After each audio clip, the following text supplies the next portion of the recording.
Khawhar Chhungte Pualin hun ilo mangang Samuel Lalrawngbawla hi pubol kunga boitlin le pisang chuani fanai te fatlum ber dotuni in merge nithum sang khazakwa somsari pariata alo pianga ela tia coachin ani a unau pasari ani January ni som pariat sang ni som pathum kan Shillong BCM biakin Madam Ritinga Rebecca Lalzarzavi Chhakchhuak daughter of C Hualzi ka late nen many somni pakhat sang ni som pali khan in nein fapa pakhat Zakaria Remruatpuia aneya kum sang ni som panga in sang changin ainon veng aizola kum engomasen an khosa a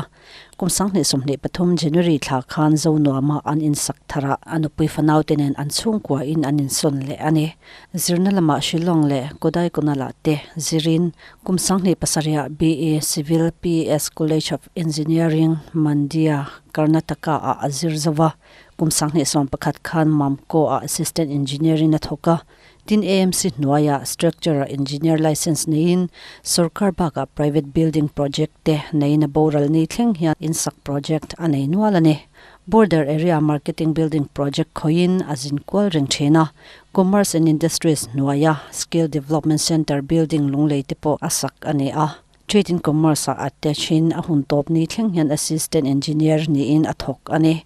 ela hi wai mengai puimo em ani a hun ol nei vakloma se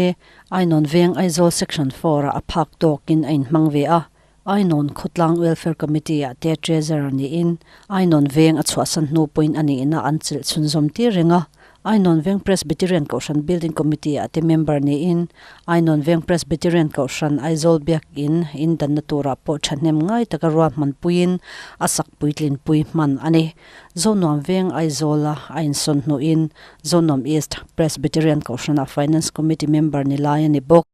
ela hi pazaidam le hlim mel puthei reng mi ani a tongtam lem lo ani rualin anel zong ti bula ero zon fiam thu te tho in ti tinuam ti mi tak ani chian te ngai na mi ni in chian anga ema kumlama upazok te akom thiam rualin no pangte po kom thiamin ruala pol ema annel hle thin upalam le no pangjok te point pa el tia an ko vek ani chian te ngai sak le mi in pmm engtik lai po athei anga pui in huam reng thin mi ani a atan hian anin phal bok ela hi anna thona wangin zin kwal te angai china ahun bi taka ele in pangai po ei theilavin khoshan shana te zin kwal angai china wangin zun thlum te alo nei pha ve a February thla sangni somni pani khan Ebenezer Hospital Aizoline en Colin a oma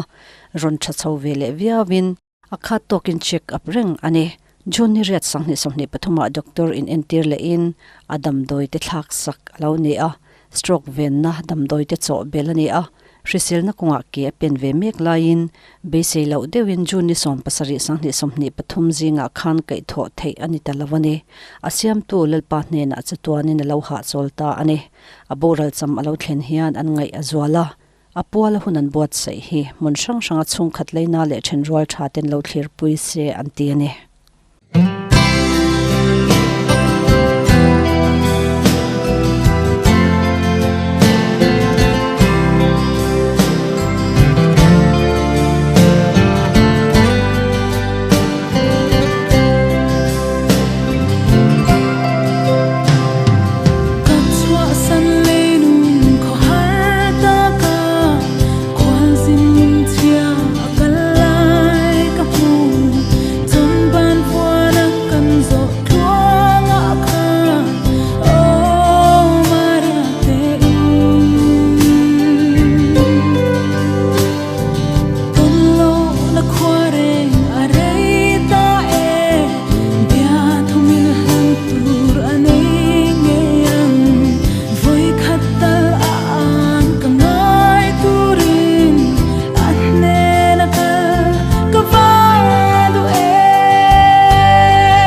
se đi xua cần ấy em kim đang ai ôi mà cần khô phép xua thìm mà ya tham quan tu an ôm lâu đi xóa cho vì anh ấy xóa cả ta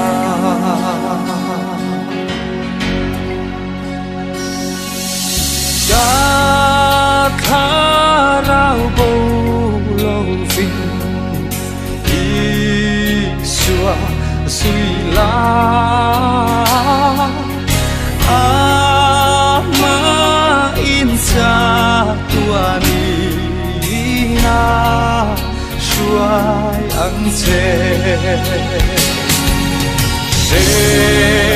o ma khen o i a tham wan se ang se ilungaya vô vàng ni xua suy la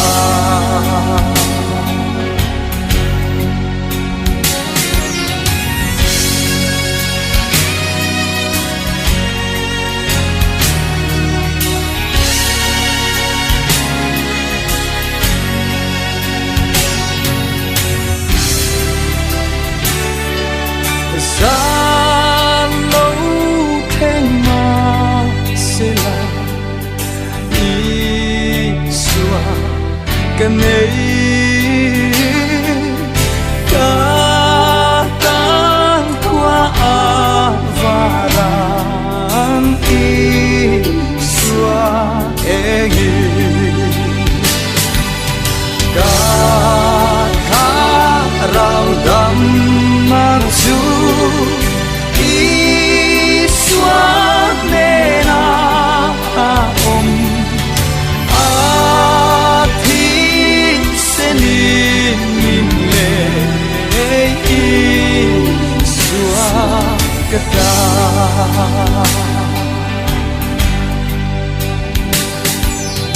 thi na cách này ôi mình suy lê na mình xua yang pha râm khen mình chun mi kết thêm